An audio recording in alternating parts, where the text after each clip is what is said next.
ఈ మధ్యన ఎక్కడో ఒక కోట్ చదివాను. Ballot is powerful than bullet అని.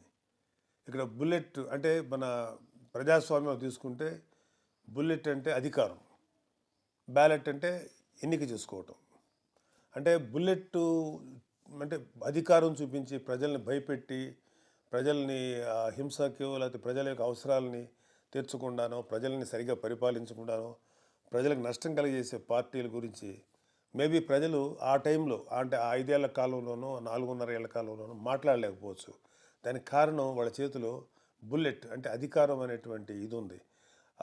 దాన్ని వాళ్ళ దమననీతితోటి ప్రజల యొక్క ఆలోచనలను ప్రజల యొక్క స్వేచ్ఛను హరించవచ్చు.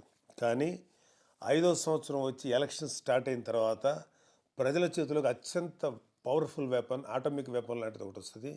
దాన్నే బ్యాలెట్ అంటారు. ఆ బ్యాలెట్ పేపర్లో వాళ్ళ ఓటును గుద్ది ఇన్నాళ్ళు సైలెంట్గా ఉన్నా సరే ఏ ప్రభుత్వం అయితే వాళ్ళకి నష్టం కలిగజేస్తుందో తిరుగులేని విధంగా బుద్ధి చెప్పడానికి బ్యాలెట్ పేపర్ను ఉపయోగించుకుంటారు. వాళ్ళ ఓటు హక్కుని సక్రమంగా ఉపయోగించుకొని మంచి ప్రభుత్వాన్ని ఎన్నుకుంటారు. That's why ballot is powerful than bullet అన్నమాట వచ్చింది. జై జనసేన.